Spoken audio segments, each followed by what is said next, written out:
Welcome back to the Muster Point, the podcast where veterans regroup, reconnect, and help civilians navigate the absolute minefield that is military lingo, often without realising they needed a map in the first place. I'm Stu Mendelson, former Royal Engineer, professional acronym translator, and a man who still can't stand easy without instinctively reaching for a brew. With me, as always, is my co-host Steve Black, ex-Royal Tank Regiment, fluent in squaddy slang, and the only bloke I know who can turn a 2-minute sit rep into a full-blown war story. Cheers, Joe, and welcome back, everyone. Today we're cracking the code on military jargon, the words, phrases, and abbreviations that make total sense to us but leave civilians looking like they've tried to read a Batco sheet without the cipher. We're talking FUBAR, SNAFU, OPSEC, SITREP, BLUFF, and a whole alphabet soup of military madness. And let's be honest, every veteran has that moment where they forget they're talking to a civvy and accidentally drop a full sentence that sounds like a radio transmission from a war zone. Yeah, mate, I'll RV at 1300, grab some scoff, then we'll do a quick recce before tabbing it back. Sound good? Meanwhile, the civvy nods and prays for context. Exactly, so today we're not just decoding military slang, we're also bursting a few of the biggest myths about life in the forces. Do all soldiers just run around firing guns all day? Are officers really in charge of everything? And is basic actually as terrifying as it looks in the movies? Spoiler alert, sometimes, but mostly not. Plus, we've got veteran and forces news, some listener-submitted misunderstandings that will have you in stitches. So grab a brew, settle in, and get ready to learn why the military should probably come with its own phrase book. This is the muster point, where we keep the banter flowing, the facts straight, and the civvies thoroughly confused. Right, let's crack on.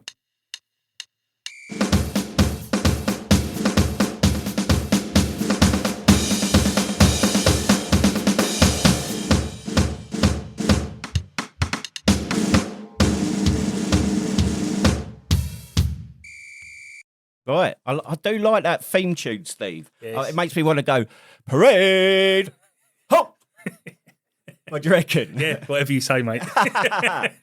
Right, so we are on episode 3, I believe. Yep, you can count. Are you excited for this one? How are you feeling about it? Bit nervous as always. Yeah, but, yeah. I'm sure we'll get there. We definitely seem to get better as they go on, don't they? Like, yeah, I've on editing them, I've found that I'm umming a lot. So, but not that the listeners will care about that because it's already been edited out. But how's your week been, Steve? Yeah, I've been working hard. I don't know about hard. I've been working long hours all weekend. I've finished. I got home about 10 o'clock last night, I think it was. Went to see an old friend I know in hospital. He's in a bad way. John Durrant. He was in the First Royal Tank Regiment in the 1950s. Yeah. He's the chairman of the London branch of the association. Oh. Lovely bloke. Loves a beer. Loves a funny story. And he's in a bit of a bad way. So hopefully he's not eating his dinner, but hopefully he starts eating his dinner and gets better. Oh, eating's cheating, as they say. Oh, yeah. Tell me something, Steve. Am I your only non-tank regiment friend? I got chisered. Oh, yeah, Chizzard. Chizzard was... we were going to get Chizzard on today, weren't we, Steve? But Yeah. what's happened to him? He's going to Harrods for a bit of lunch with his one of his ref reg mates. Is he going to Harrods? Yeah, they want a bit of lunch together. They don't go anywhere else. It's the only place they eat. What is it, the chauffeur driving him down there? Yeah. They've got Those RAF Reg veterans, they still get the service, do they? Like, well, that's why he goes to Harrods, because nowhere else cuts the mustard. oh yeah, fair one. That's why he hasn't been to our muster point for a few weeks, because he didn't like the bacon. It wasn't good enough for him, no? No. Oh, okay. Do you know what? So I've been keeping an eye on the numbers of the podcast because, well, it's nice to know that we've got people listening. We've got like the duty people, England, Wales, Scotland. We've got a few from America. But do you know what's weird? So we've got listeners in Russia and Iran. Now, don't you think that's interesting that there's like, I don't know, I just can imagine it that there's some FSB officer in Moscow or some bloke in Tehran listening in. It's a good job we've got plenty of acronyms. Well, yeah, They won't have a exactly. clue what we're on about. But I was thinking as well, it'd be like, do you know your mate Scouse that we had on? Yeah. Imagine someone sat in a bunker in Tehran going, yes, he's... Is that an Is Italian it- bloke? Yeah, I'm no good at accent. But like thinking that Scouse is like some like new military code. Well, I and did that. hear a rumour that the Queen's Dragoon Guards, which are an armoured regiment, during the invasion of Iraq, they was actually talking to each other on the radio in Welsh. Oh, were they? Yeah, because it was before Bowman, so you had to encrypt everything. Yeah, yeah. Batco. I don't know how true it is, but it's a good idea because I'm pretty sure the Iraqis couldn't speak Welsh. Yeah. Basically, what I'm saying, listeners, is if me and Steve go missing, then we could be in a holding cell in Tehran or So we Moscow. need someone to take over the muster point. Yeah, chiseled. What else we done? Do you know? Oh, going on to your mate, Scouse. What was it? Twinny. That was it. Twinny. What's his real name? Sean Connolly. Sean Connolly. That's it. Is that a commit? No, Sean Connolly. Oh, James Bond, wasn't it? Sean Connery. So I had a message off an old mate of mine that I served with, Davey Littler. He was a PTI Scouser, and he's messaged me on Facebook, having just seen the Facebook short that I created of our conversation decoding Twinny's message, and it turns out that he's good mates with his twin brother. And it was just like, I haven't spoke to Davey in, well, must be over 15 odd years, and it was just crazy to think that like the message is getting out there. Small world. It is a small world. I've had a few mates I haven't spoken to for years get in touch with me saying how much they're enjoying the podcast. That's good. My mate Reb. Is this the American bloke? Yeah, or the bloke out in America. Plastic Yank. He's been living in America for 16 years. Ryan Nesbitt. I said to him, "You got any funny stories or anything you want to share?" He went, "Yeah, I've got loads of naked pictures of all the lads." I said, "No. Just send me some stories." He sent me loads of naked pictures of everyone. So, yeah. And I had the pleasure of Steve. Steve felt the need to share these pictures with me. So I was on my phone doing some bits of that. My missus is sat beside me, and I'm going on my gallery, and all these pictures of naked blokes come up, which was a bit embarrassing. But what's even more strange is why is this guy holding on to? And they're not like in his phone. They are photos. He'd had them developed before digital cameras. So he's got a box under his bed with a collection of. That is some strange porn, isn't it? It is, yeah. But he's from Plymouth. Well, there you go. What was it? What did I've got a good mate from Plymouth, Tom Wellard. I think he's messaged in, but they the Janners, aren't they? The Janners. Green Army. Yeah. Right. What else? Love a pasty. A pasty.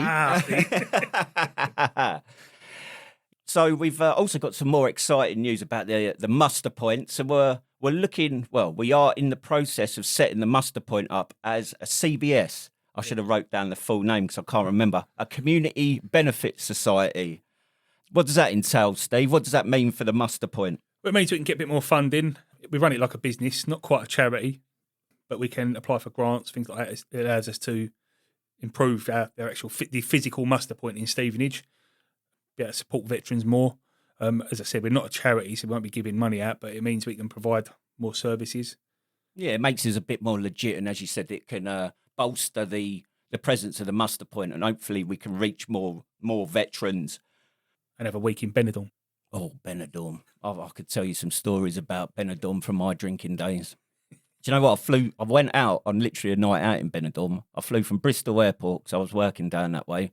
Didn't have a bag with me. Had the clothes on my back. Went out for a night out in Benidorm. Flew back the next day into Stansted. And when I came into when I was coming through customs, border control, obviously, as you can tell, I looked a right state and I stank. And the border control blokes looked at me and he's gone, "Where have you come from?" Benidorm. "Oh, how long were you out there for?" "Oh, just a day." And obviously the alarm bells are ringing. What's this bloke smuggling into the country? But there was, I weren't on my own. There was 5 of us all getting quizzed about the same thing, about why we'd gone out on Benidorm on the piss for one night. But yeah, it was good. I like Benidorm anyway. Well, I used to like Benidorm, probably not so much anymore.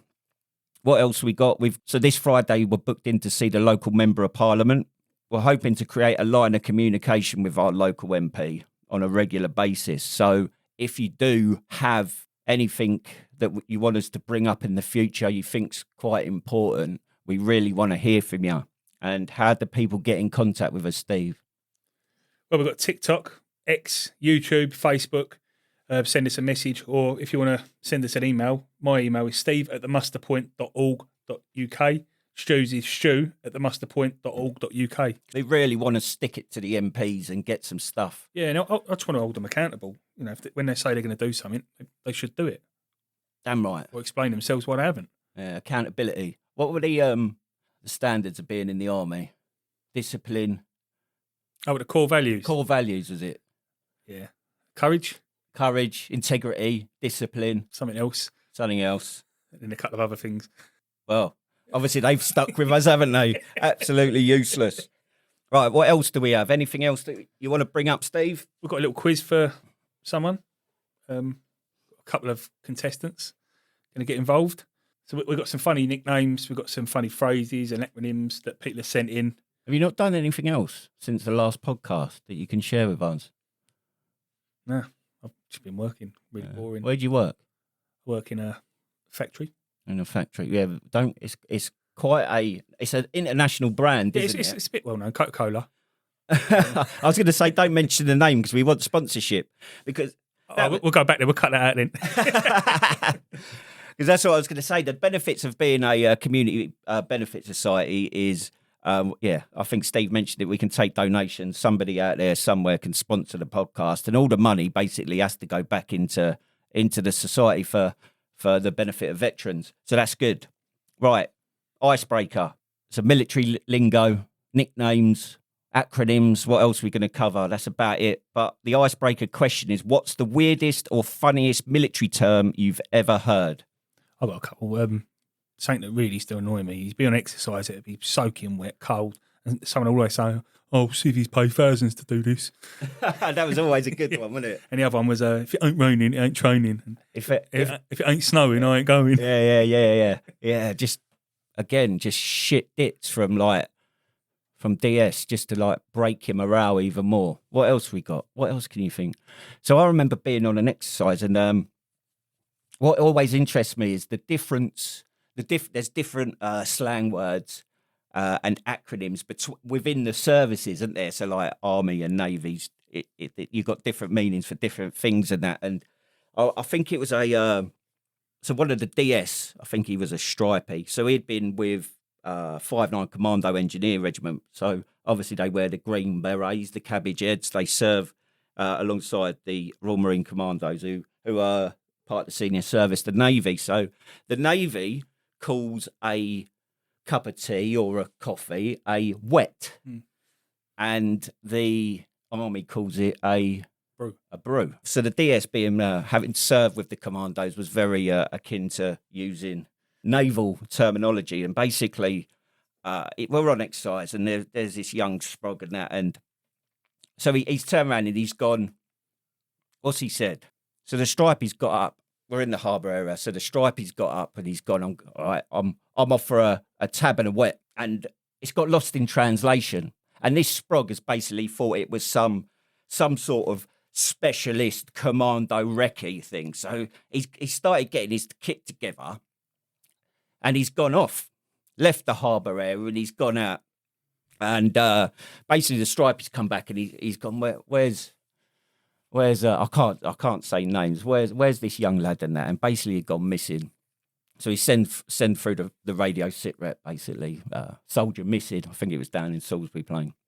And we found him 2 hours later, piss wet through, with his map, fucking completely lost, walking around like a zombie, and we're getting back in. And basically, as I said, like that, I don't know where I'm going with this, Steve. Where are you going?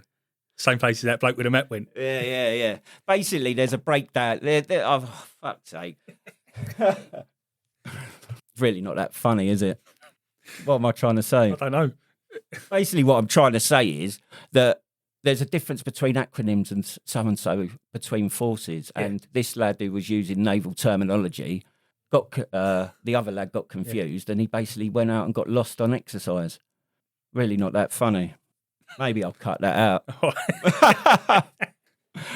Or maybe, as we haven't got a lot of content for that today, maybe we'll keep it in. So what other military terms have we got? Oh, we've got loads. Right. Remember, this is just the icebreaker bit. So yeah, well, I'd say the ones that are different between forces that I know of is your SCOF, your Scran, Cookhouse, Galley. I don't know where the RAF eat. Restaurant. They eat in restaurant or on the plane. I don't know. Yeah. Well, I don't know what else is different. I'll tell you one. When I was in Military Corrective Training Centre, whatever it's called, there was a couple of Marines. The glass house. Yeah. The Army boys all called their jackets a smock. Yeah. And the Marines called it a rig. All right. Which I didn't quite understand. I don't know why it's called a smock, to be fair, but Yeah, rigging. It's like a boat, or sorry, I'll get told off for saying boat, and I ship.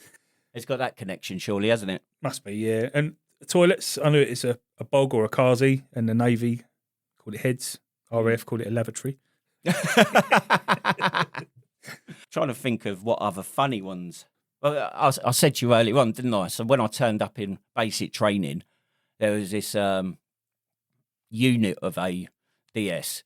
He referred to some kit as US, and I just immediately made up in my head that we were associating the United States with being shit, basically. I quickly learned that US stands for unserviceable. And when I shared that with you, Steve, apparently I'm not the only one that's... No, yeah, we had a lot of new lads, because when we used to do our inspections on the tank every month, you go around checking this, that and the other, and if it was damaged, you'd put US. And we got one of the new lads questioning it. It might have been an officer.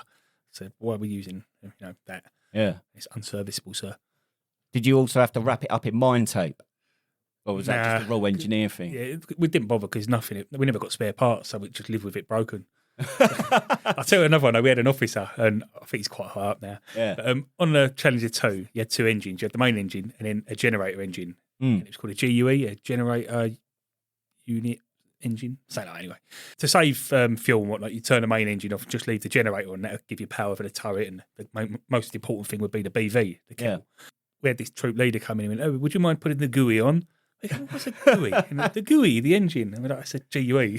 And we didn't have it, and a word for it. It was just the GUE in his posh officer voice. The GUE. The GUE. Yeah. Bloody officers, because that was the thing, wasn't it? Like, RAF officers and naval officers, they weren't. I mean, you could tell that they were a bit posh, but if you came out of Sandhurst, it was a different level of well spoken, Especially wasn't it? the guards. Dear God, cavalry as well. They was very posh. Yes. Yes. I wonder if we have any officers listening. Yes. Tally ho. Tally ho. There we go. Old chap. Right, now we've got some armed forces and veterans news. What we got this week, Steve? There was an inquest that ruled that some SAS soldiers had killed IRA terrorists, and it was not justified. These IRA chaps had just attacked an RUC station with a big truck, and it had a Dushka mounted on it.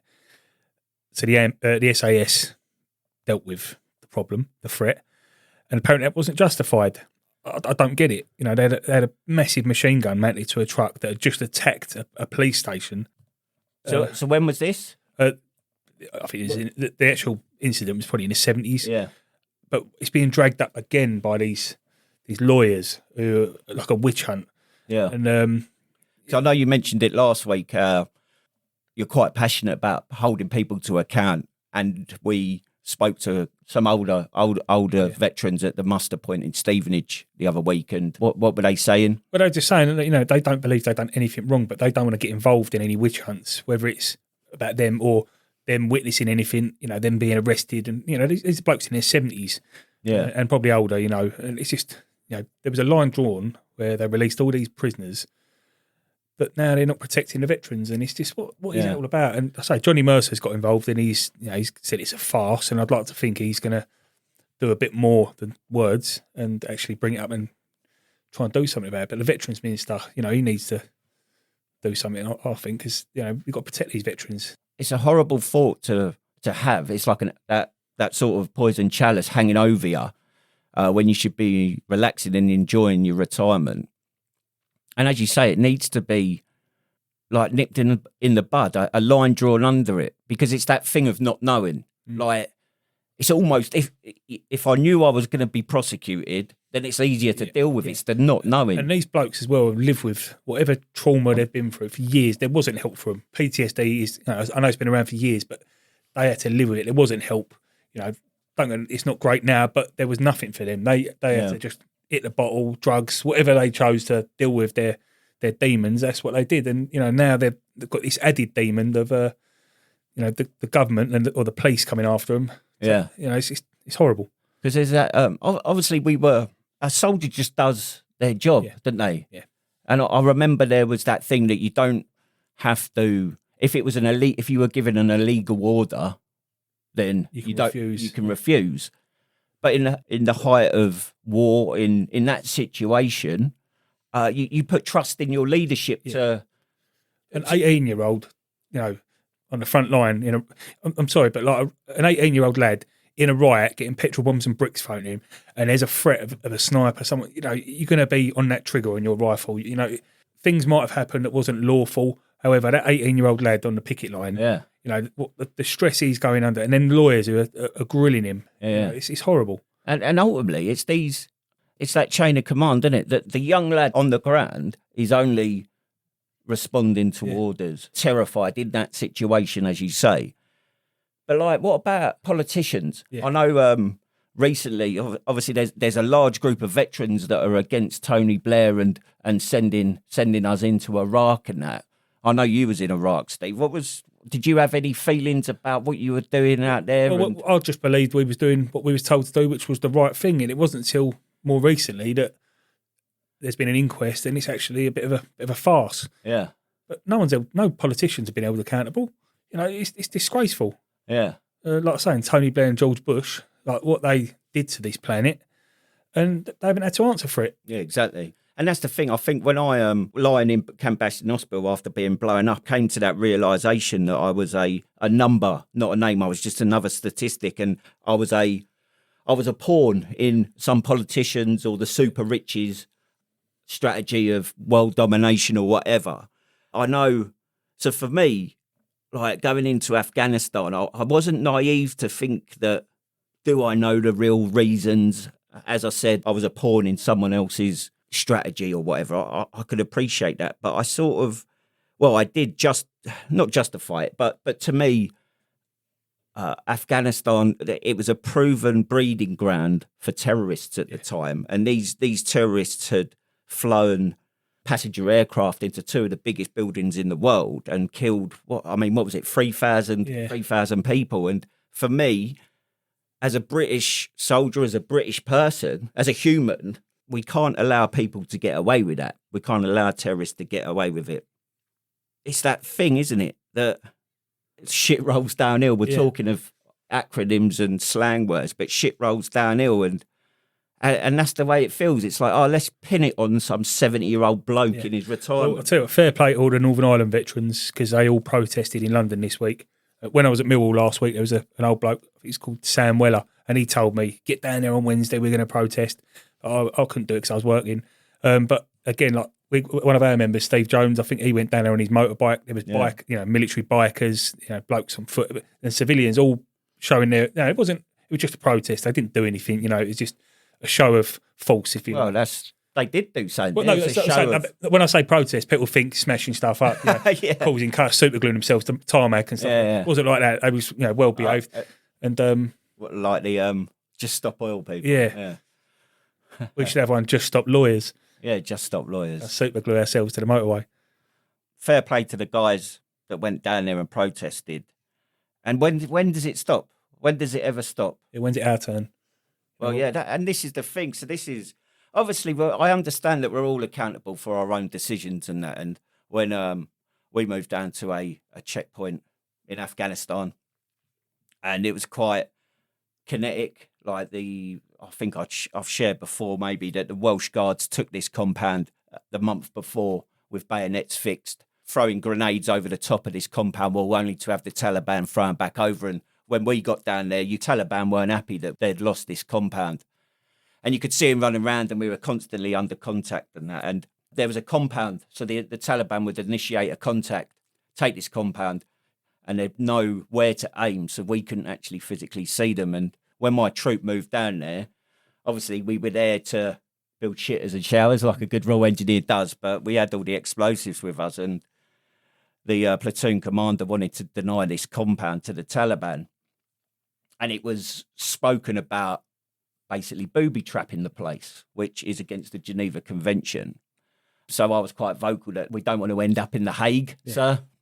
But there's other things we could do, and as long as the explosives are initiated by a human rather than just booby trapping, because obviously with a booby trap, you don't know, it could be a woman, child, whatever, or an innocent. And obviously we don't want collateral damage. And as I said, it's against the Geneva Convention. But as long as the device is initiated by the human, that's perfectly legal.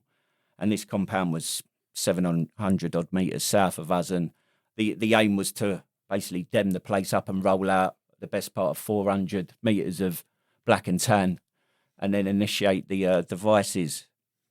It never happened because we went down there to recce it and I got blown up. So I don't know what happened after that. But. It's a moral thing, though, isn't it? Like you're saying, you don't want innocent people, but you don't have to live with the fact that they've caused innocent people, you know.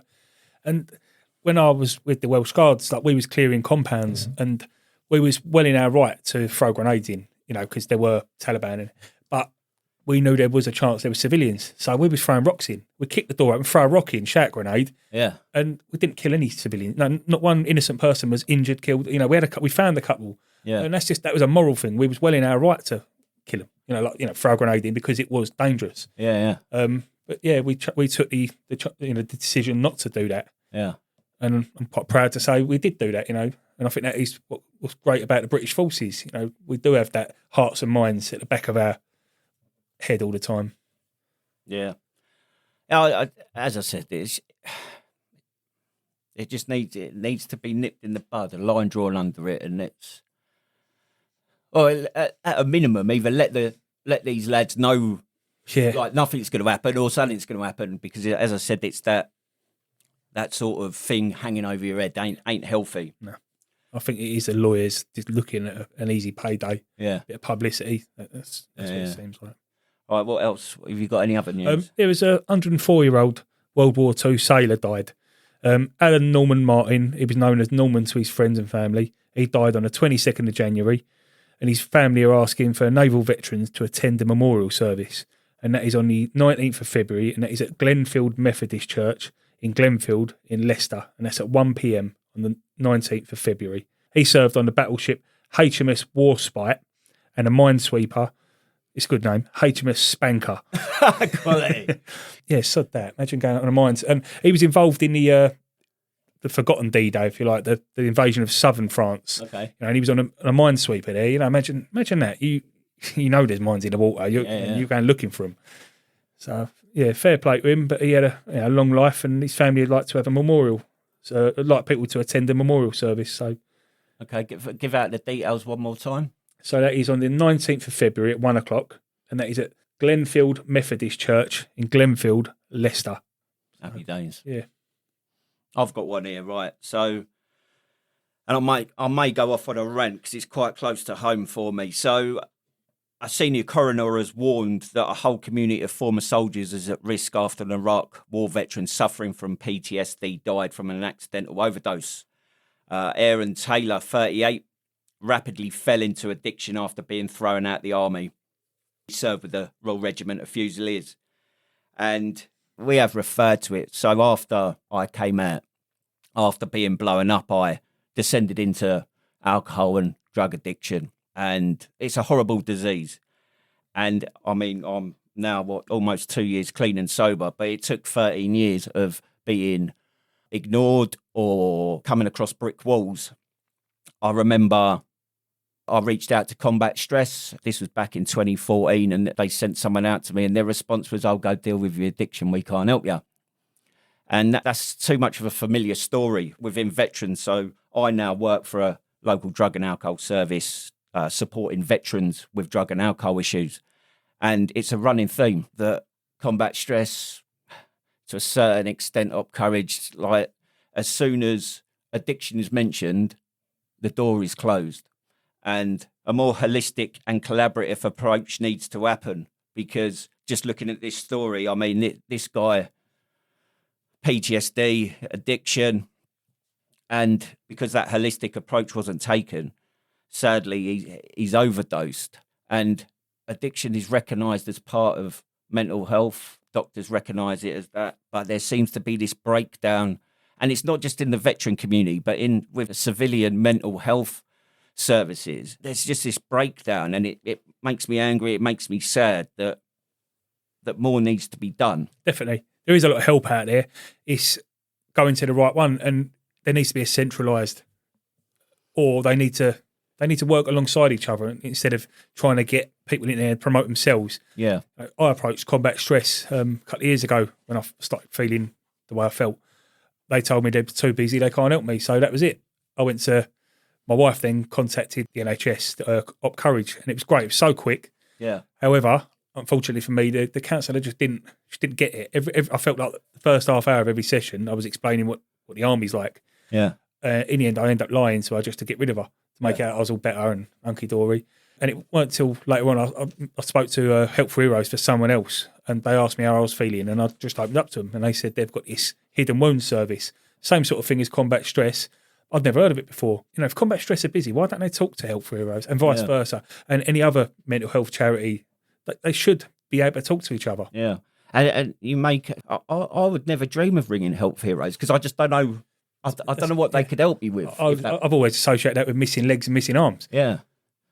No, it is mad. More needs to be done. And for anyone struggling out there with addiction, so I was fortunate. So the second rehab I attended, which so far, touch wood, has worked, is a place called Tom Harrison House up in Liverpool. It's the only residential rehab for veterans in the UK. And without a doubt, further down the line, I'll get some of the guys on to talk about it because they're doing incredible work. And it's just not, the word needs spreading, which I think is one of the things we want to do with the podcast. I know there's a lot of people with drink and drug addictions, and they use it as a self-medication. And it might not be causing them problems, but it could lead to something worse. And you need to know where to go. And these organisations need to take people seriously. And like you say, the drink and drug addiction comes part and parcel with PTSD, with depression. Yeah. Unfortunately, it does work short term, but the long term, it makes things worse. It's like you said last week about when you came over with anxiety going into that Millwall game. And I think you said in the past you'd have had a few beers. Yeah, Dutch courage. Yeah, and you quite rightly said that's not the answer, is it? It's not healthy. I say it works. Yeah. But it's not, why should you have to rely on having a beer, Yeah, exactly. And I think that's what veterans, when we were in the armed forces, drinking was such a culture. Yeah. It was part, like, if you didn't drink, you were abnormal. So I do see that some of the veterans I work with, they don't, it's like, I just have a drink. It's normal. Yeah. They don't understand how it can be a problem. Well, my regiment, our regimental day is Canberra Day, and it starts off in the morning with all the senior ranks and officers come around your room, banging on your door with the band. The band come in the block, and they've got the old Norwegian full of gunfire. It's called. It's tea and rum. Yeah, you're woken up with a cup of it, and it's a big celebration. But that stems from the First World War, when before they went over the top, the boys were given rum, whiskey, whatever, to give them that Dutch courage, to go and do what they did. A horrendous task of running across no man's land. Yeah, and it carries through, doesn't it? Like, it's mad. Yeah, and it's funny enough, we've got another story as well. Sadly, another veteran taking their own life. Ex-Royal Marine Sam Morgan had PTSD, died last year, and interestingly, the MP for Middlesbrough, South and East Cleveland, Luke Meyer, says in this article, around 1,700 well-meaning good charities are out there across the nation. But it's so confusing for veterans who are seeking the help. And this is one of my big things that I'm going to bring up with our local MP, that there is a lot out there. Without that, there's a lot of good people, whether it's small organisations or big ones. They're doing good work and they've got good intentions. But when you're that veteran that's stuck in that hole, you don't know where to turn. And I know earlier on you mentioned about sharing information and charities communicating with each other. Communicate when it comes to funding and stuff like that. There's an organisation, I think, called COBSIO, which they all sign up to, and they all use the same system. So someone can't rip off a charity by going to multiple ones at the same time. But they do need to. I think they need to promote each other a bit more. If they're full up, they can't help them. Why can't they pass you on to someone else? Each regiment has their own charity, and I know. The Royal Engineers wouldn't help a tanky because the Royal Engineers paid into their charity. Yeah. But I feel like, we all work, especially Afghanistan, Iraq. I worked with the Welsh Guards. We had, Remy with us. We had engineers. You're all working together. We're all part of the same army. Yeah. And I totally get the funding side of it, but we need to be helping each other a bit more. Yeah. And there's that thing, isn't there? We spoke about the Veterans Gateway not being fit for purpose. And it's like, there may be veterans out there that they're not struggling with PTSD. They don't think that they've got a big problem. But no matter how small their problem is, I guarantee there'll be a veterans organisation that can support them with it. Yeah. And having that hub and that collaboration between agencies and organisations, because there's so many local like the muster point. Yeah. And I know there's what's his name, Billy. I can't remember his surname. I'll have to find that out. But he runs an organisation called Veterans in Action down in Hampshire, like doing incredible stuff. And also, you know, they are everywhere. You know, like for instance, the breakfast clubs and drop-in centres. They are. If you don't really get on with one in your town, there's nothing stopping you going to the next town. You know, so just try it out. What harm's going to do at the end of the day? You know, you might have a good time, you might have a crap time. Just don't go again. But it's finding out this information for me, and I don't think the word's spread enough because a lot of things with these breakfast clubs that I've noticed as well. A lot of them are run by retired people. So they're not as tech savvy, so it's not as well promoted as it could be. And that's when the younger generations need to get involved and lend a hand. You know, let's help each other out here. And I'll add this. So Tom Harrison House was actually, I believe it opened its doors in 2014. So that was 4 years after I left the army. And by 2014, I was dependent on cocaine. I'd probably hit my first rock bottom by then. And I didn't know about this veteran-specific rehab. And there was, when I did eventually find out about it, almost 10 years later, when you put it like that's incredible. There was a lot of anger and resentment. Like, why wasn't... When you're in the army, especially, it was so frowned upon to do drugs. Rightly so, because, you know, it's not right for you. But it trains you to then keep it to yourself, I think. That's the thing, and not ask for help. But it should be, you know, if you need help, you should be able to ask for it. Exactly. Like I say, it's not always all about the banter on the podcast. We want to really get into the serious issues of how veterans are being affected. So, as I said, we're meeting our local member of parliament this Friday. We want to hear from you. But like, if anything's affecting you, and that could be anything from health, mental health, physical health, like employment, criminal justice. Between Steve and I, we've certainly over the years made contacts where we can point you in the right direction if we can't help you ourselves. And even if you want a tin of paint to paint your kitchen, like Steve can sort you out with that. Yeah, there's always help for something. You know, if you can't help yourself, ask at the end of the day. Yeah. Our local councillor, one of the people from the council was talking to us the other week, and she said our local council is setting up this thing where you can use your skills to basically, say for instance, you can do a bit of gardening. You do a bit of gardening for someone, you accumulate a couple of hours worth of credit. And then if you need a cake baking, someone who can bake cakes bakes you a cake. And, you know, and that's a community thing. And once that's up and running, we can share that. But I think that's a great, you know, it really is a good idea. And the thing you liked most about that was the tax avoidance, wasn't it? and the free cake. And the free cake. There is help out there. There is support out there. I just think the government needs to bring it together in an accessible way to veterans. So how do people get in contact with us if they want to share their stories or ask questions? Yeah, we're on TikTok, X, YouTube, Facebook. You know, message us on an or put a comment on YouTube. You can email us at steve@themusterpoint.org.uk or stu@themusterpoint.org.uk. You know, you can be anonymous. Just anything you want. Use this as a platform to have a moan or, you know, ask questions. Yeah. Happy days. Right. Okay, Steve, so we need to go into something a bit more light-hearted. Let's heighten the mood, shall we? Because we've got a bit tense, isn't it? Bit tense. Yeah, so we're going to go into the listener hook. So, have you ever overheard military talk and had no idea what it meant? Interesting. So this is your opportunity to answer that question. Send us in your messages or emails. Get in contact. How can they get in contact, Steve? TikTok, YouTube, X, Facebook. Send us a message, leave a comment, or email us at steve@themusterpoint.org.uk or stu@themusterpoint.org.uk. You're getting that down, isn't you, now? Wrong. You're getting it. Yeah. I'm really good at this. Yeah. Wow. Mummy will be pleased. What have you got any input on that you can think of? Fair, not so much like I haven't really had any conversations that I've overheard, but one thing, when I first got to my regiment, we had this lad and he come up to me and went, he was a bit of a weirdo. He went, don't let it get the ump if they call you a nig. And I thought, what? I thought it was some sort of a race thing. I thought, what have I joined here?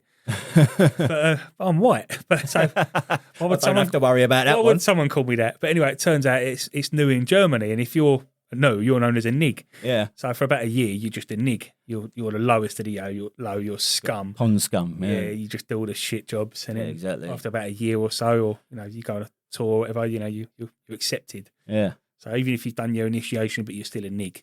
Yeah. I remember. Yeah, I am familiar with that one. Let us know if you've got any examples of that. Yeah, that's it.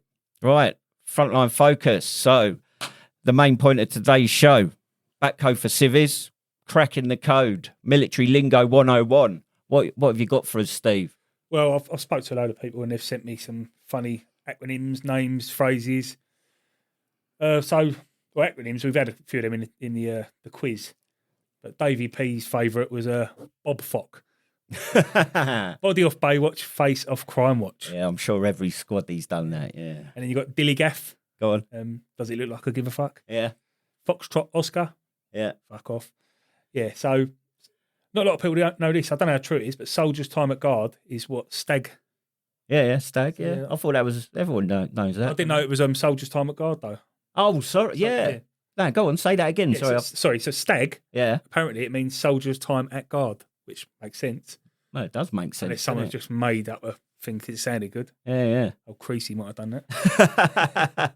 What about Fubar? Do you remember that one? Yeah, I remember that off, what's that film? Saving Private Ryan. Yeah. So what does it stand for? Fucked off beyond all belief. I thought, Fubar, sorry. Fucked up beyond all recognition. Yeah, that's what I thought it was, yeah. Every squaddie knows this one, mucker. You call your mates mucker, didn't you? Do you know where that comes from? No. So I found this out not so long ago, actually. It actually goes back to World War II and the Japanese prisoner of war camps. Obviously, there was a lot of mistreatment out there.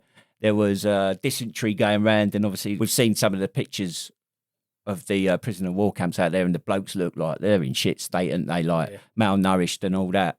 Dysentery and the shits were going round, and if you contracted D&V, you'd rely on your best mate to clean you up and sort you out. Otherwise, you just laid there and died in your own shit. That's why they had to muck you out. So your best mate was your mucker. I've always found that quite an interesting one, and everyone I ask doesn't. Yeah, I know the Navy are big on. A lot of the slang comes from the Navy because it's the senior service. Yeah, go on. I think there's books called Jack Talk or something. There's actual books on all the slang and abbreviations. Maybe we should have actually read that book before doing this episode. My mate, Paul the Sailor. Paul the Sailor? Yeah, he said to me, he's got a few off the top of his head, a devil dodger was the padre, a fang farrier. The fang farrier was the dentist, and Neptune's sheep were the white horses at sea. I said to him, what the fuck does that mean? He went, white horses. You know, on a wave, you get a little white bit. Yeah. It's a white horse. I didn't know that. Yeah, I did know that, actually, yeah. Nelson's blood that's what rum was. Yeah. So, yeah, and that's all Jack Talk. Yeah. Yeah, so army-wise, your digger was your spoon, eating irons, which are knife, fork and spoon. Yeah. Which KFS is also... I mentioned one last week, racing spoon. One, or a spork. Do you remember a spork? Yeah. Which is a cross between a spoon and a fork. Yeah, a bit like a hermaphrodite. Cutlery. And then it's words for good. You've got alley, Gucci, shiny, gleaming. Yeah. There's a Royal Marine one, isn't there? So they, like, for good essence, or if it's really good, it's SB essence. I never heard that one. Bucksheet, that was always a common one. It's spare, or also I've known people say it's like easy, as in like a bucksheet course. Yeah. Yeah, we've said about scoff in the scoff house. That's an army thing. Scran in the galley. Yep. Scran in the RF, and then it's eating in the restaurant. RF word for soldiers, pongo. I think the Navy call us that as well. Yeah. I've heard the RF call the Navy fish heads. We know them as matlows. I think the sailors call themselves matlows. Yeah. Laundry, Dobie. Yeah. Hand to gland combat. Bit of me time. That's a good one. What about the Army chef war cry? One fucking sausage. Well, of course, you know that the Army chef's course is the hardest course in the British Army. I've never heard that. Yeah, What's it's that? no fucker pass, is it? To chuck one up is to salute. Good drills. Yeah. Well done. And then you've got tanky phrase, track bashing, which is when you do maintenance on a tank. Yeah. On the tank tracks, you track bash. That reminds me of one. So my Royal Engineer Squadron was an air support squadron. So part of our role was creating either heli landing pads or, back in the day, Harrier landing pads in the middle of nowhere. And there'd be like this track matting you'd have to lay out, and it was called Kicking Tin. Oh, right. Yeah. Funny name. I've heard of a Wrigley tin. Wrigley tin, corrugated iron. Yeah, Wrigley tin. Yeah. And so that's pretty much all the phrases I've got. I'm sure there's thousands more. Please send them in. Yeah. What about some more boring ones? OPSEC. Operational security. Yeah, well done. SIT rep. Situation report. Yeah. ND. Negligent discharge. Yeah. Accidentally firing your weapon. Yeah. 7 Ps. I've heard 6 Ps, 7 Ps, but prior planning and preparation prevents piss poor performance. That's a good one. FUNG. FUNG. Fucking useless new guy. I like that. Yeah, that's good. Obviously, we mentioned about our confusing civvies with it. So the place I work at, I sit there and there's this woman who sits opposite me, and she'll ask me a question or she'll say something, and every time I respond to her, I finish with over. So say if I haven't heard somebody properly, I'll go, say again, over. Yeah, other people say that. Yeah, Roger. Civvies look at me like. The other thing we did ask a question last week about. I can't even remember what it was now. No one answered. About a couple of my puzzle, my quiz. Your puzzle, puzzle. I do like a puzzle. Are you giving the answer out, or are we going to let it hang out until someone actually bothers getting in contact? Yeah, so please get in touch. I don't even remember what the puzzle was now, the quiz was, but yeah. Please answer us. Please. So Steve sent me like a spreadsheet with God knows how many different things on. Have you got any of them, or have you been through them? Well, I've nicked, to be fair, quite boring ones. I've got loads of nicknames. Go on. I've been asking people for acronyms and phrases. They're all sending me nicknames, so I'll rattle them off here. So Mark Worcester, he had a mate called Sheep's Teeth. Oh, Sheep's Teeth was a good. So there was a teeth like a SAS patrol, all camped up at uneven spaces, also known as a Brecon patrol.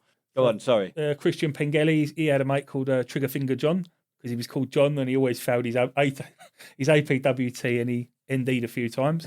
Yeah. My nephew Tommy Black, he had a mate called Wolversheen. Wolversheen, God. There was a dirty lad and he had really long, dirty nails. Yeah. And he got caught doing a bit of a hand-to-gland combat using Mr. Sheen as a lubricant. Dear God. So he got the name Wolversheen. Bloody hell. Davey P, he said there was a lad called Touches.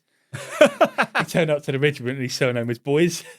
So his name was Touches. Even the CO called him it. There was a female at 2RTR. This is David P again. Yeah. Not me. She was known as, and she was a welder. She was a Remy welder. Okay. She was known as the Welder Beast.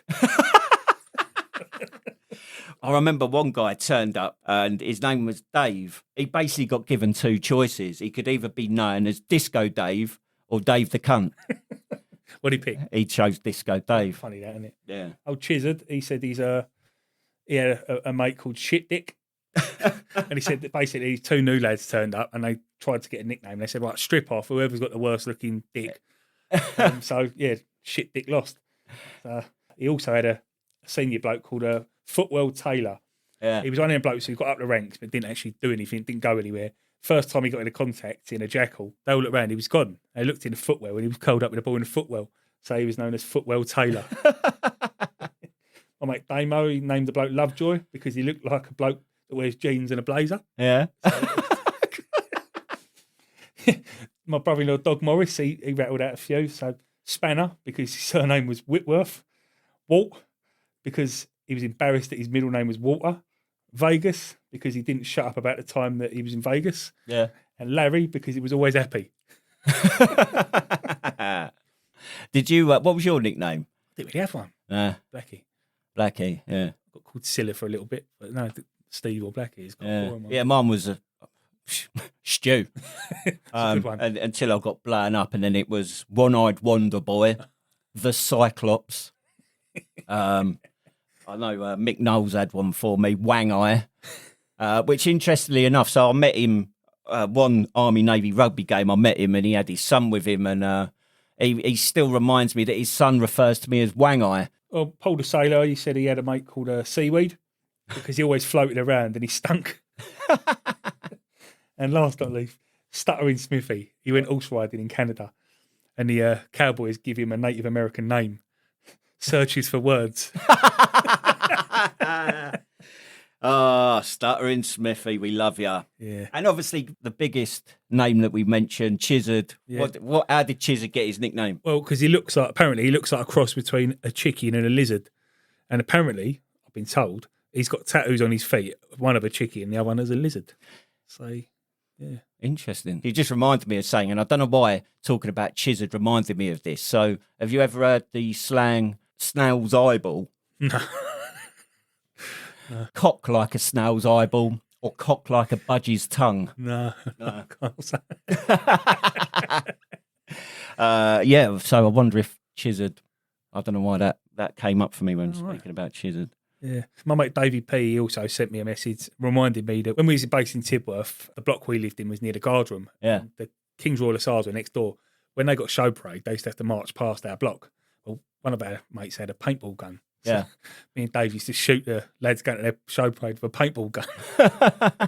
It turned up all covered in paint. Nice. Yeah, good lads. Very nice. So we're going to do another bit here. We're going to talk about, because this episode is sort of for civvies. I don't know how many civvies, especially after our last episode talking about engineerings and initiations. I don't know how many civvies we're going to have tuned in for this one. But misconceptions civilians have about the military. I put the question out there to some of my civvy mates. Did you know about this segment? I didn't know. No. It was I fucked you over, and upset. Yeah, I'm sorry about that, Steve. I've just done you over. But I did get some feedback. So let me have a look. So I've had some questions in from a good civvy mate of mine, Alex Robertson, also known as AF. He's got some questions. So questions from a civvy, and I'm going to read them out. And Steve is going to do his best to answer them. So, are you ever truly able to talk to a civvy about army life? Yeah, but a lot of the time it's frustrating. What do you mean by frustrating? I find it, because there's so many phrases, acronyms. Yeah. You end up just cutting it down. Yeah. Or just making stories up. Yeah. So you ain't been there, man. You won't understand, man. And I think a lot of civvies, they just want to hear about the shooting and have you ever killed anyone and all that sort of stuff. Yeah, I get that. Because funny enough, one of Alex's questions is, if you know or believed you killed an enemy, how did it feel at the time and how does it feel now? So I guess the question is, have you killed anyone, Steve? I have. I'm putting him on the spot here. Go on. I don't care. He was going to kill me, and he was. Simple as. And yeah, that's that. That's that. I don't know whether I want to ask any more questions. I definitely shot him, not like that Taliban bloke. Yeah, he didn't shoot around him. No. So what, did you look down the sight of your rifle? And really close. Yeah. Pistol. Oh, bloody hell, that must have been close, Yeah. Because this is the thing, like, unless obviously you're in that situation where it's like close quarter combat, well, there's an acronym for that, isn't there? What is it? Fish. Nice. Fighting someone else. CQB. CQB. Or you're a sniper. It's not like a computer game where every shot you look down your rifle and someone dies, is it? Nah. You know what? I remember shooting people and I don't know what they was on, but you could see them getting hit, but they didn't die. Yeah. And the translator we had with us said, like, they take adrenaline, drugs they take for Parkinson's. I don't know what it does to them, but they're able to carry on fighting. Keeps them alive, does it? If you hit them in their vital organs, they're not going to go down. Yeah, because I remember when we were down at Shabble Story, and it was like a range. I think that was the nickname for the checkpoint, the range, because you could see the Taliban running around. It was like 200 metres and open ground. And I was the Panther gunner. So it's like the GPMG on top. And from the command seat, he had like a thermal imaging camera. So everything was joystick controlled from the cab and that. And we'd be under contact. And you can imagine the Panther with a GPMG on top with that capability is quite a asset to the platoon. And we were under contact. And by the time the patches come up, they said that there was 2 confirmed dead about, I'm sure it was over 700 metres. And if I remember correctly, the SA-80 hasn't got an effective firing range. What is it, up to about 300 or something, is it? Right, yeah. A bit further, but not Jimpy fires a lot further, doesn't it? Yeah, and there was only me and one of the infanteers firing GPMGs. And for me, I'm happy that it was the other guy that killed them. Like, I'm not one of these people that's sort of Rambo that, I fucking killed loads of Taliban and that. But as you said, at the same time, they were trying to kill us, so I don't lose any sleep over it. Right, another question. Did you ever feel you was doing anything wrong, even though it's your job and you was following orders? And it's quite interesting because it goes back to that Northern Ireland thing. And not until a few years ago, and there was I think it's the Chilcot inquiry. Yeah. It turns out we shouldn't have been there in the first place. Yeah. But that was like, as we said, that was way above our pay grade, wasn't it? I know that everything I did, I'd done, and I had respect for everyone out there. Even my enemy, I had respect for them. Because they're fighting a fantastic army. The British Army was good. Don't get me wrong, I've got some really crap stories of the equipment we had, and that was terrible. But we was a professional army, and we had the Americans with us. Anyone who's prepared to fight the Americans has got some balls. So I had my full respect for all the enemy, whether it was the Taliban, the militias we fought in Iraq. I think a lot of them, the Jaish Ahmadi, Al Qaeda. Yeah. Don't get me wrong, some of the things they'd done were horrific, but the ones who fought with respect for us, just wanted to kill us, I had respect for them. Yeah. Because that's the thing, isn't it? And we spoke about rules of it. Well, we didn't call it this, but rules of engagement and being a professional soldier. And I think historically that has always been in the British Army, that professionalism, that war is an honourable event, or should be an honourable event. I mean, you look at World War II, World War I, you had, unless you were a spy, you were taken into a prisoner of war camp, and there was a hierarchy in there. And obviously in more modern times with Iraq and Afghanistan, if you were captured, you were probably going to be on the news. Not going to be a good day, is it? Nah. But did you know, and this must be going back several hundred years, and the English longbowman was renowned as being the ultimate marksman, and feared across. Is that not where the two up yours come from? The two fingers. Oh yeah, it was. Yeah, the French used to cut their fingers off, apparently. Yeah. So anyway, the invention of the crossbow came into service, and the crossbow was a lot easier. Basically, anyone could pick it up and use it, and the English longbowmen refused to use it because it wasn't skillful enough. Right. Probably at detriment to them, because the pesky French would pick up the crossbow and slot everything. Yeah, when they brought the crossbow out, that's when they formed the RAF Reg. Because anyone could do it.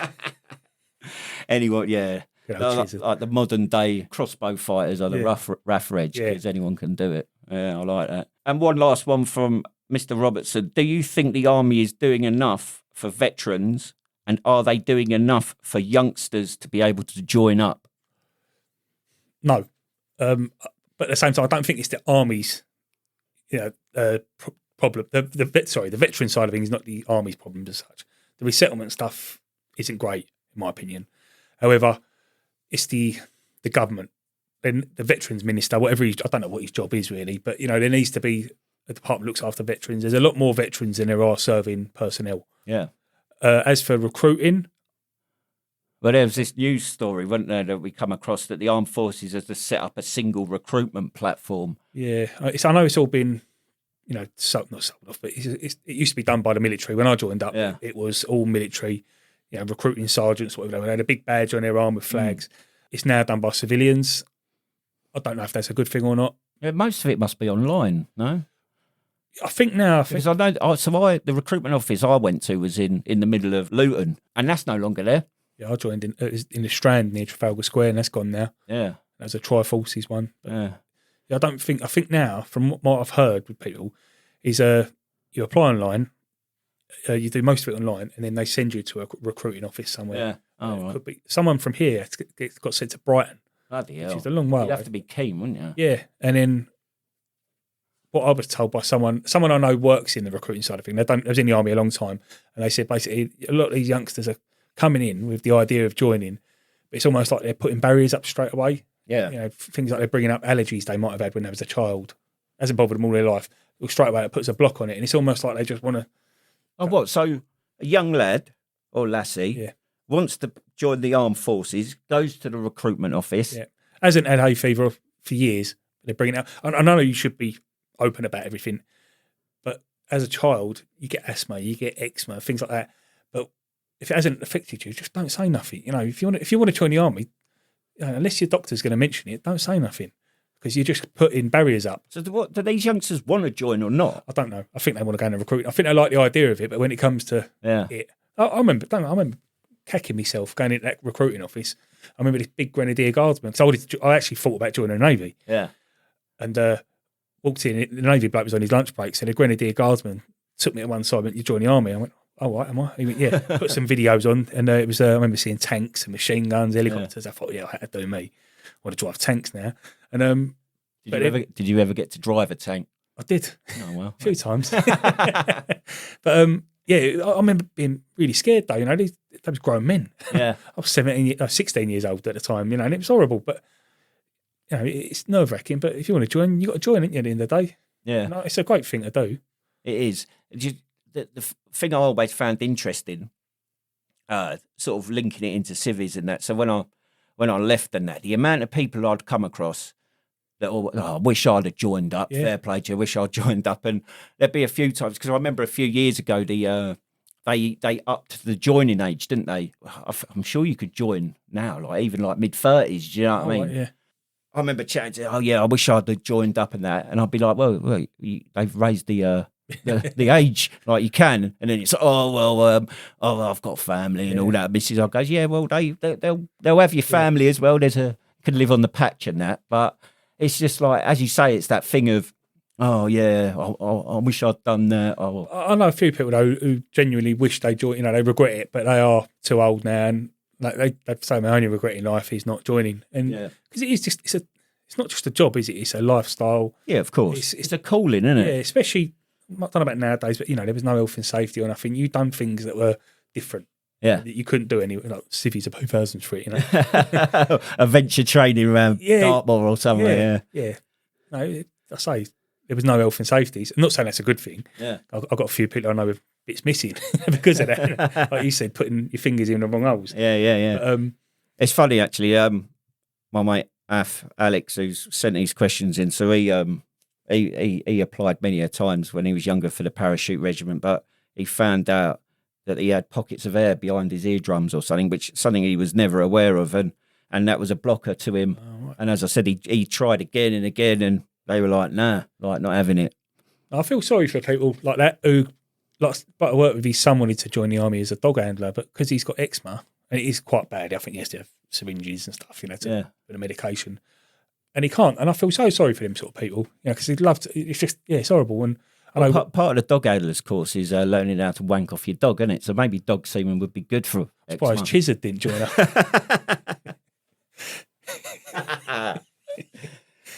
Good old Chizzard. But no, when I was growing up, like my dad's friend's family, they had a son about my age, and he had epilepsy, but all he wanted to be was a soldier. Obviously, it's a big no-no. It'd be interesting to, because obviously the armed forces are cutbacks and all that, and I guess it's hard for the MOD to sell a budget to the government when we're not fighting wars and all that.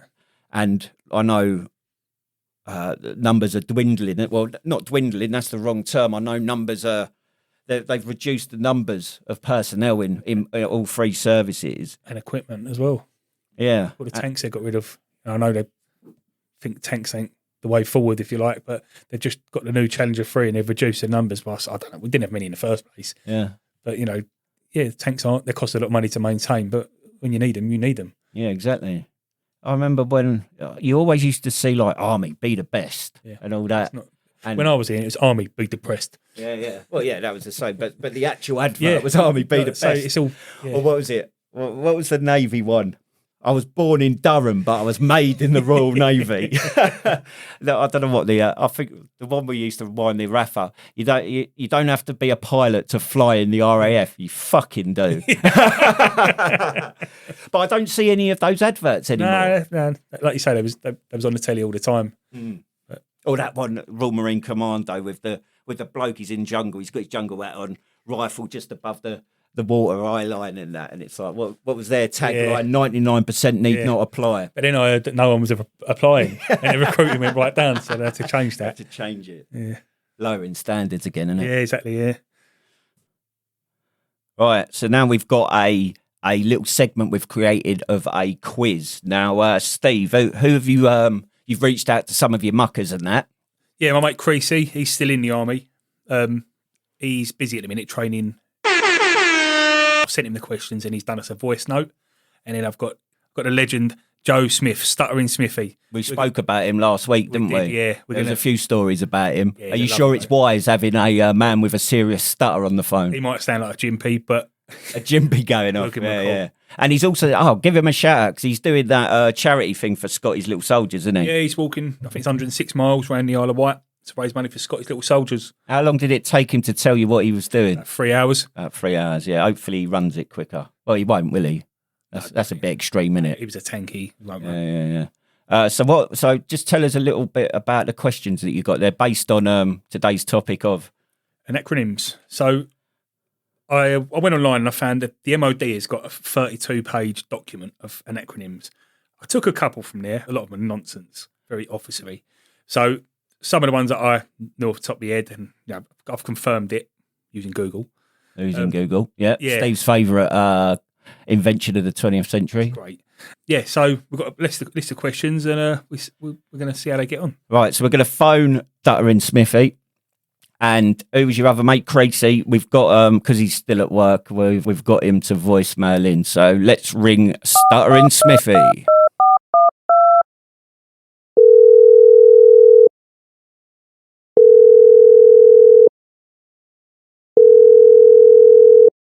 Hello? Joe, can you hear me, mate? You all right? I can hear you, mate, yeah. How you doing? You all right? Been a while. Yeah, mate, I'm fine, not too bad. I thought you said he had a stutter, Steve. You give him time. Listen, mate, honestly, as soon as you start asking me, questions, that's it, I'm fucked. So... Well, we've got a little quiz for you. Perfect, can't wait. I bet you can't. Right, this is an acronym quiz. So I'm going to ask you a few questions, and you've got to tell me what you think they are. So mate. The first one, VHF. Very high frequency. Well done. TMH. Trigger mechanism housing. Oh, he's good. Has he got that? Thank you. He's done well there, hasn't he? Fucker, mate, that's why. BFA. Blank fire ring attachment. Yep. And then SOX. Oh, fuck knows, mate. I don't know about that one. All right. APWT. On-manual personal weapons test. GPMG. General purpose machine gun. MLRS. Multiple launch rocket system. Batco. Oh, fuck. That's the little green book, isn't it? With all the numbers. Mate, when they fucking tried to make me do that when I was 0, it was a fucking nightmare. We told this story last week about 0. Do you want to go through it from your point of view? Yeah, honestly. I'm not too sure, mate, on that one. I can't remember. Traumatised. Right, next one. SA80. Oh, fucking hell. Not too sure on SA80, you know. AS90. No, don't know that one either. Right, next one's a bit of a tricky one. AARADCOM. Fuck knows. Fucking hell. Don't know about that one, mate. Next one, AFSATCOM. I need to write these fucking down, mate. No, I don't know. And for the bonus point, what was Bowman known of when it first came into service by the troops, that is? Oh, mate. I don't know on that one. I was doing so well, and it threw me out. Yeah, well, you've done well, mate. You got 1, 2, 3, 4, 5, 6. Well done. Can we give him a round of applause? Yeah, of course we can. Well, we've got Creasy. He's your competitor. Is that it? Yeah, competitor. Competition. Yeah. He's your rival, so we'll let you know how he gets on, and then you might win a prize. He'll fucking smash it. He's been in still, isn't he? Well, we're not allowed to say because the Russians are listening. Oh, fair enough, mate. Well, all right then. Good to talk to you, mate. We'll have to catch up soon. Yeah, cheers, mate. See you later, mate. Bye. Bye. See you all the best. Bye. Love you. Bye. So yeah, that was Stuttering Smithy. He didn't have as big a stutter as I thought. No, I was disappointed, to be quite honest. Yeah. Yeah. I was hoping to have a good laugh, but he done well. He done well, didn't he? So He must have that bottle fitted still. He didn't mention that. Oh, we should. Yeah. I could. I was going to go down there, but obviously it's the first time I spoke to him, and he sounded a bit nervous. Sore. He's a bit sore still. Yeah. Right. So now we've got the voice notes from Creasy. Right. Go on, Steve. Right, Steve. So first one. So VHF is very high frequency. He's very well spoken for a soldier, isn't he? He is so well. Was he an officer? No. Right, what regiment, what unit's he in? Where is he now? Oh, he's in the Royal Tank Regiment. Yeah, whereabouts? I don't know where he is, but he's part of the ops. Oh, is he? Yeah. Maybe we shouldn't have said that after our Russian spies are listening to Yeah, us. we'll change that. He's on exercise at the minute. But yeah, he's very well spoken. He is, yeah. How old is he? 40, thereabouts. 40. Yeah. He sounded a lot younger. He sounded like a child. Yeah, a posh child, an officer's child. So yeah, go on. What's next? Haven't got a clue about TMH. FA is Battlefield Ambulance. Is it? What? Maybe in the officer world, but I thought a BFA goes on the end of your rifle. Battlefield ambulance. Yeah. Where's he even got that from? He sounded confident as well, didn't he? Yeah, like an officer. That's concerning, isn't it? That a still serving soldier. What rank is he? Do we know? High up High up as a soldier.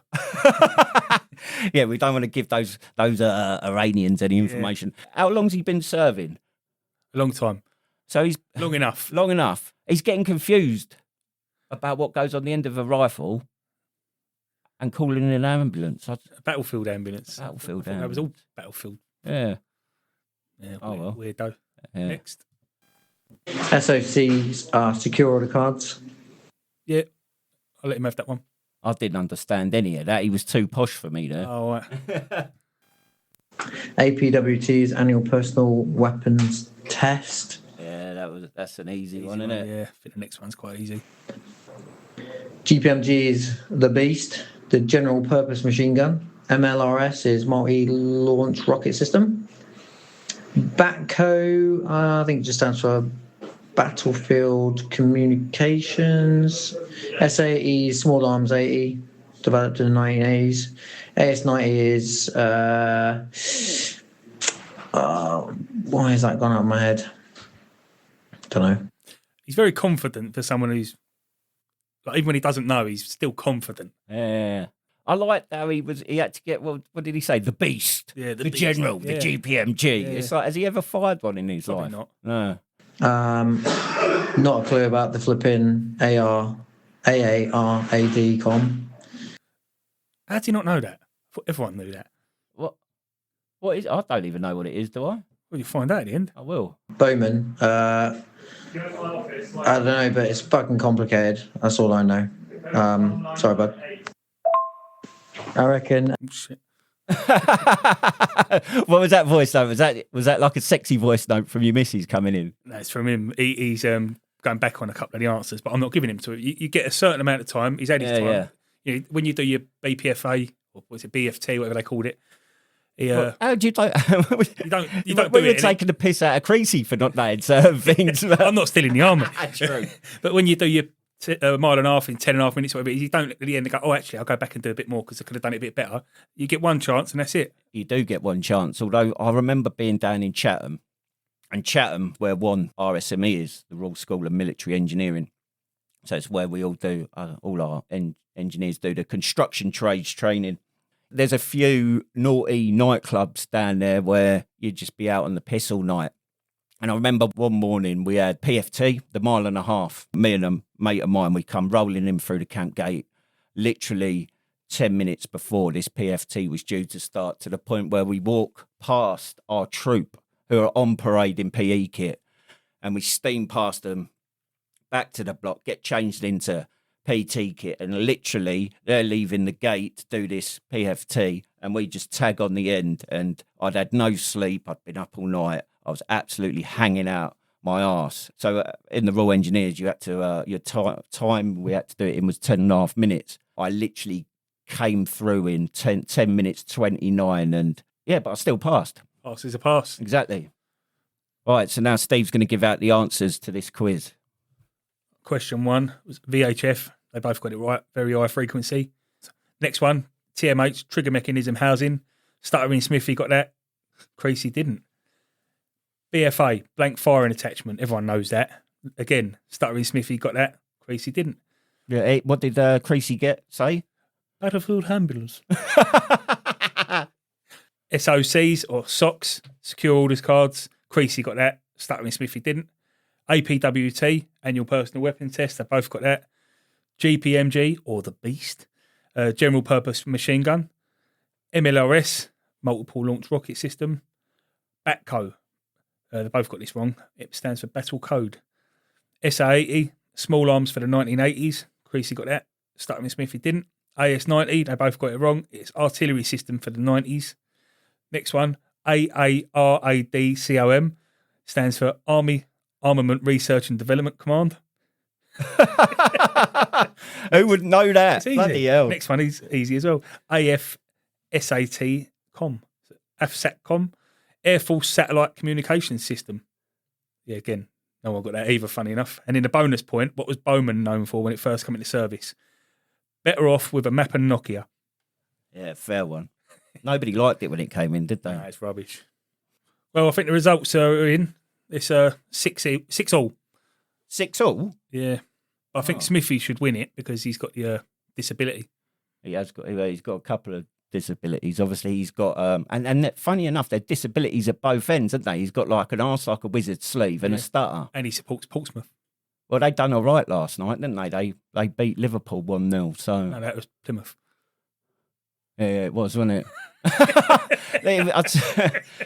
I'm doing that thing again where I'm not listening. You're doing a stuttering Smithy. Yeah, it was the accent, like because he's from the West Country, isn't he? It's Portsmouth. They've got a very nice, happy accent, haven't they? Friendly accent. Hey, to me, he sounded Definitely from Portsmouth. Yeah. Are you sure? Are you sure? I'm sure.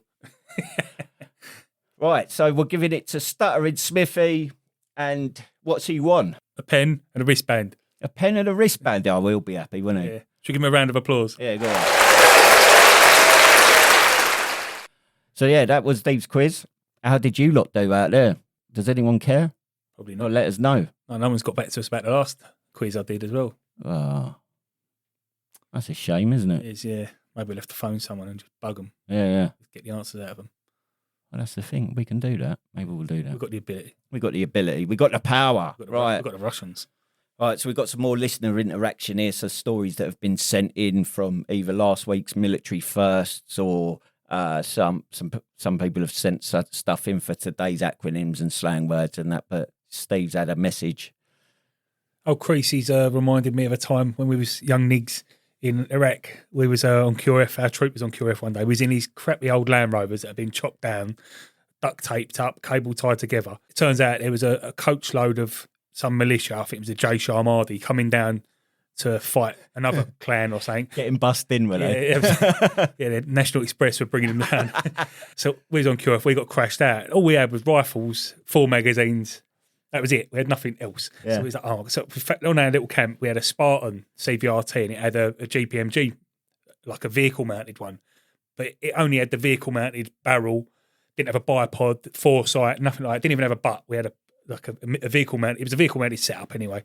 So that'll do. So we've got a couple of sandbags on the top of the roof to use as like a bipod. And one of the other lads, his job was to be the machine gunner with a GPMG with no butt, no sights. So we've got tooled up, with our 4 magazines each, and we've gone flying down the motorway. We can hear all these RPGs going off, bullets going off, everything's going crazy. We're thinking, oh my God, we're in soft skin Land Rovers, with a bit of chicken wire on the windscreen to protect us. Yeah. But luckily we got there, the Iraqi army had gone in and kicked their arses and killed them all. So we just had to deal with all of their bodies. Oh, that's all right then, isn't it? So I remember me and Mike Foxbiss, we were stood there about 6 foot away from this bloke who had like a bit of RSJ through his head. Oh. And we stood there looking in the bullet holes with our, looking in our SOSAT 6C right into his brain. Oh. Yeah, that's what you do when you're 19 years Well, old. yeah, exactly. Check out human anatomy. Yeah. Well, I've had a voice note from our good mate Tom. Let's have a look. Let's find it.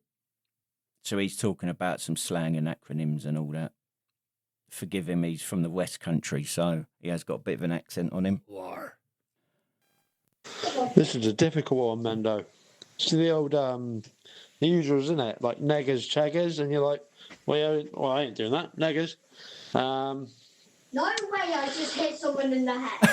It's Harry Von Gibbers, cold. Use that all the time, don't we? When the civvies do that, what the hell are you talking about? When you're freezing your fucking nuts off. Gopping. Gopping, that was a good one. Yeah, so that many a time in Civvy Street. it's quite difficult. So as story-wise, they're just civvies just don't get the slang, do they? Thick as fuck, that's why.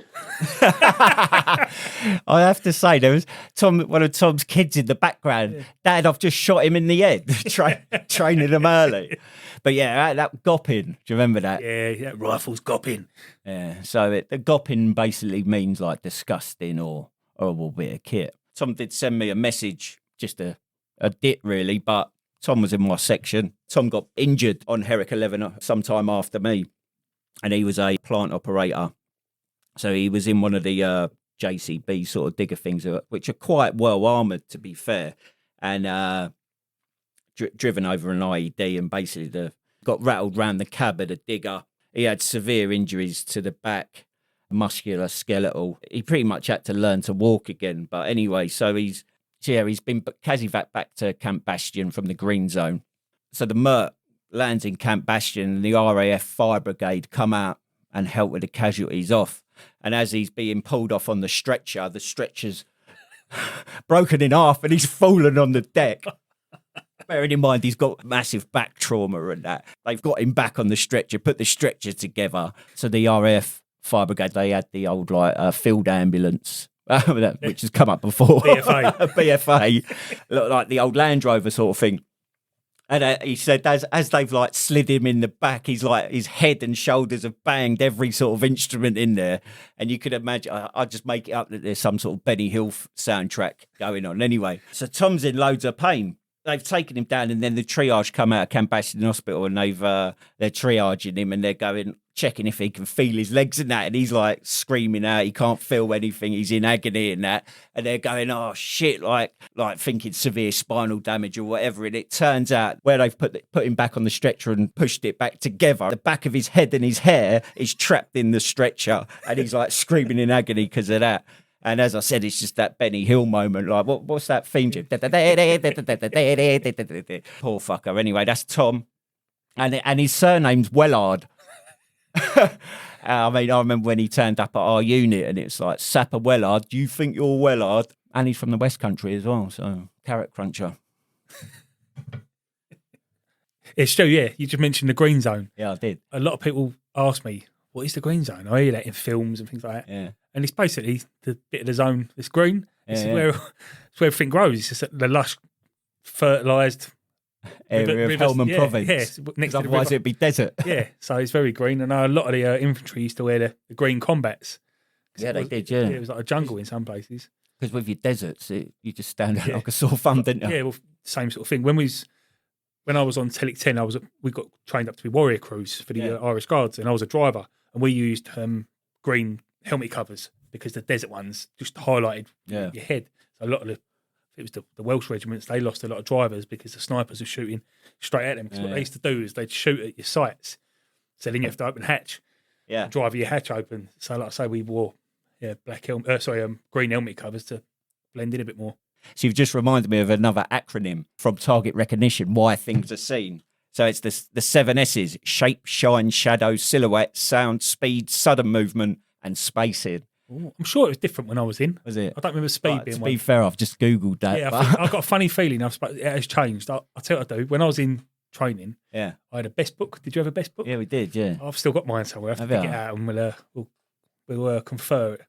So you've still got your best book from basic training. There's a word for people like you, pervert. Tossers.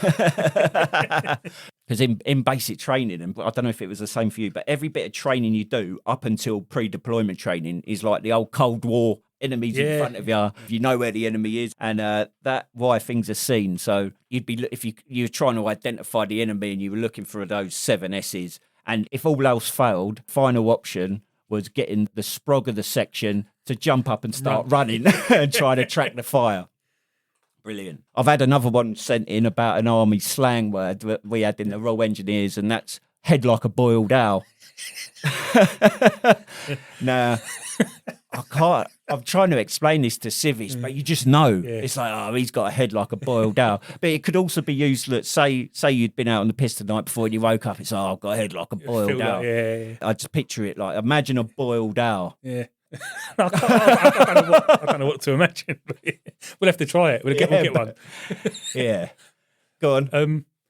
Take the other thing we used to do. Wow. Yeah, I remember It's something that's obvious. You'd say, it'd be a burger and it's got someone's name on it, Smithy's name on it. And you go, Smithy, is that your burger? And you go, yeah. You go, wow. Yeah. That brings back so many memories because it became frustrating. You to like always be aware because you were never sure where it was going to come from, and to the point where you'd be like, I'm not answering that. Yeah, you're scared to. I'll tell you something else. We used to play a game in my regiment called Off-Ground Willy Bum Tag. Yeah, go on. You know the game like Tag? Or Yeah.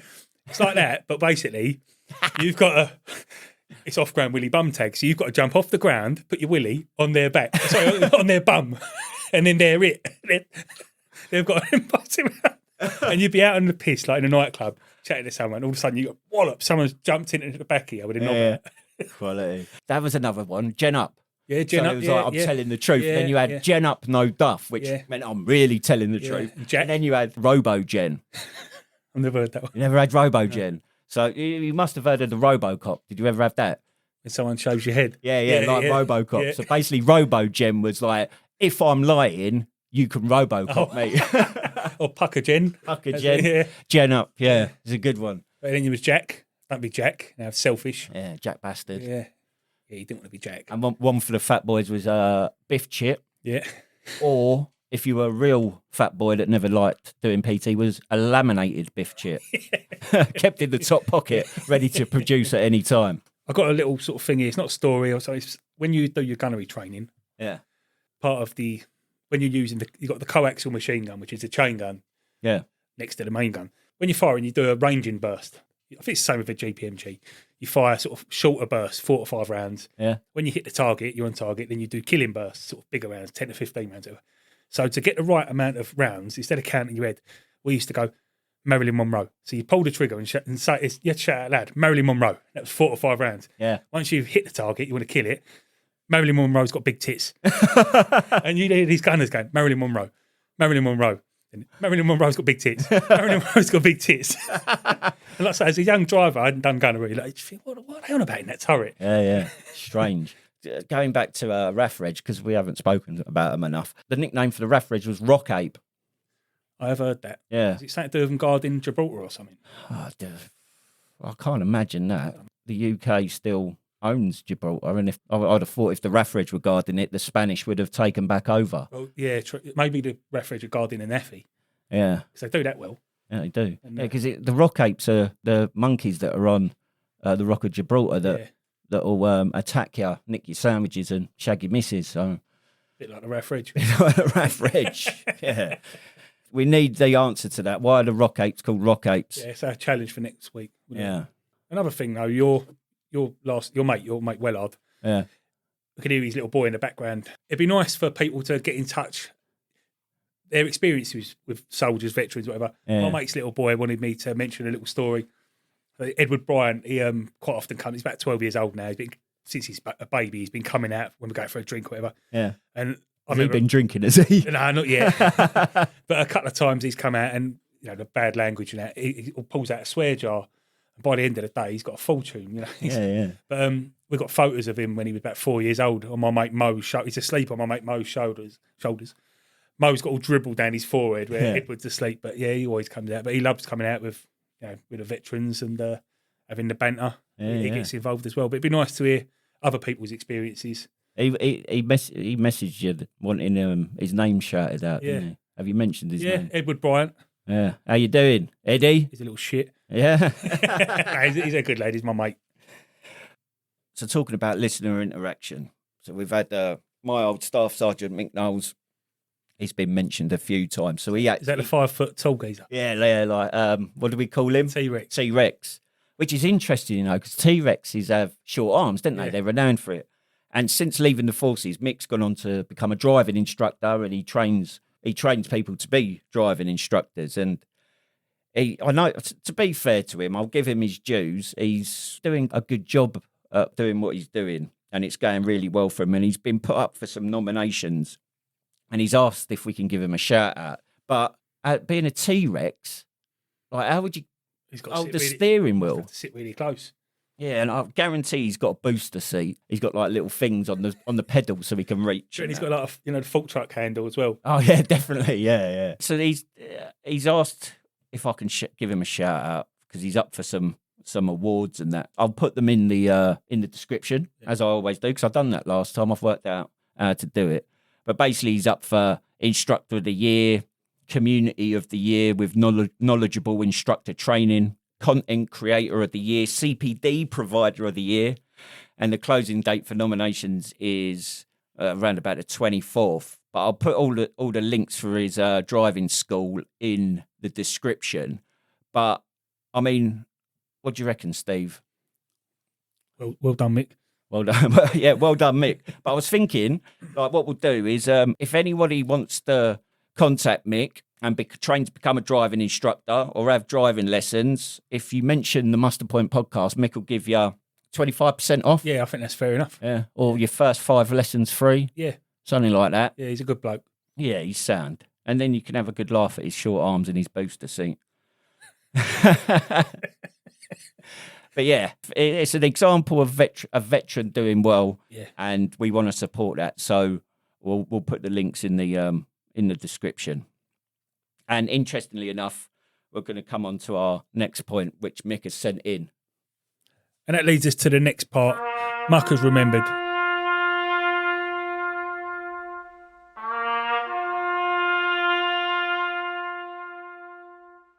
Dave Markland was 36 years old when he died in an IED blast in Afghanistan on the 8th of February 2010, and he's survived by his wife Corey and 2 young boys. Dave joined up in 1989 as a plantee in the Corps of Royal Engineers and qualified as a military plant foreman in 2005.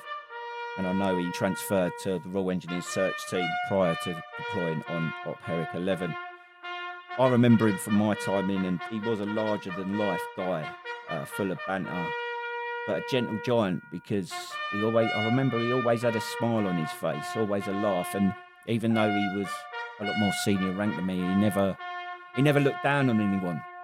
He was a bit of a joker. I mean, Mick says here that they had a bit of banter trying to outdo each other, and he was a big fan of the rugby. But yeah, that's 8th of February 2010, Dave Markland, Royal Engineers, died on Op Herrick 11. Yeah, thanks for that, Stu. Obviously, we want to remember everyone, whether they died in a theatre or, once they've left the army and they've lost their life. Let us know if you want us to mention brothers, sisters, friends, family, anyone. Just let us know. We've got TikTok, YouTube, Facebook, but we've got email. Email us at steve@themusterpoint.org.uk or stu@themusterpoint.org.uk. Just let us know, and we're going to do a little post for them. Yeah, it's good. It's good to remember. So it's almost the end. What we've spoken about today, Steve. Right, we've had that competition, haven't we? Yeah, old Stuttering Smith. He didn't live up to his name, really, did he? He done well. So he did. Yeah, I'm proud of him, and he won. Yeah, he did. Yeah, I am pleased for him. Yeah, he's a good lad. We've covered loads of slang, acronyms. The list goes on. It's like you could go on forever. Yeah. Like, I'm thinking about it. Like, we haven't covered half of what there could be, and I blame the listeners for that, because we need more stories, don't we? Yeah, definitely. What else we covered? We've had a few stories, haven't we? We remember the mucker. Bit of banter. Obviously, we got quite passionate and heated about the news, and again, we want to hear from you about your experiences of getting out and what you think can be done better, because I'm really hoping that after Friday's meet with our local MP, we could set up a continuous line of communication. Yeah, at the end of the day, nothing's going to change unless people not even just have a moan, just put your suggestions forward and let us know, let us pass it up, because nothing is going to change unless people do something about it. Nothing changes if nothing changes. No, that's it. So give us your ideas. Yeah, do it. Even the funny ones, because we can read them out on here then. Yeah, exactly. We just want content, don't we? Yeah. I think when you leave, you should go to Benidorm for a couple of weeks. Yeah, I'll show you a good few places out there where you can have a right time. All right, so now we're coming up to Bravo Zulu Spotlight, which is the section of the show where we highlight a organisation, initiative or charity that is supporting veterans or the armed forces community. Yeah, I think this week we should mention the breakfast clubs, just all of the breakfast clubs in general, but we've obviously got the Muster Point in Stevenage that we started, but before that we used to attend one in Biggleswade, which is not far away from Stevenage. Every Tuesday there's a drop-in centre in the library. I think it's from 9 till 12, thereabouts. And then every third Saturday they meet for a breakfast club, and that is in the Yorkshire Grey, and that's in Biggleswade. Yeah. There is actually an Armed Forces Breakfast Club website, which I'll put in the description as well. And they're all over the country, aren't they? Like I say, we're independent, and there are a lot of independent ones. I believe the Biggleswade is going independent for whatever reasons. In Poole, they've got a Veterans Breakfast Club, and that's at the Foundry Arms, and that's also on the third Thursday of every month. Yeah. I've been there. It's really nice. I spoke to Stuttering Smithy, and he said he goes to one in Portsmouth, and that is at the Royal Maritime Hotel, and that's the first Wednesday of every month. Yeah. That is from 2 till 5, but new members can arrive from 1:30 to register. He also goes to one on the Isle of Wight, and it's called the Veterans Hub. There's a veterans pub called the Veteran, and it's got a hotel. Yeah. It's open daily. Anyone's welcome. It's a good place if you're going on a holiday down there. But if anyone knows of anyone who's homeless, they can help out. I suppose you've just got to get there, which can be helped out. But yeah, they help. Well, there must be homeless people on the Isle of Wight as well. Well, yeah, but it's not hard to get there, is it? If someone can help you get there. But I don't know what support, but like I say, give them a shout. Yeah. But just Armed Forces clubs, drop-in centres in general, what have you got to lose? Yeah. It's that community that we've seen, even from the limited time we've been doing the muster point in Stevenage, the feedback we've been given. Say you're 25 years old, you go to one and you think, sod that, it's all old people. Well, get your other young mates to get involved, get talking to them. These old people are all right, actually. Once you get behind the smell, they're all right. But, it's all about sticking together. They've got the same stories as the younger people. Yeah, it's incredible, isn't it? Just in black and white. Yeah. As I said, I'll put the link for the Armed Forces and Veterans Breakfast Club website in the description. And yeah, get yourself down there, spread the word, spread the love, spread the joy. All right, that's us done for another episode. But before we start weapon cleaning, we want to hear from you. This podcast isn't just about our stories, it's about all of us, veterans, civvies alike, sharing experiences, having a laugh, and keeping the community strong. And your mission this week, tell us about the most memorable place you served, or if you're a civvy, the most interesting workplace you've ever had.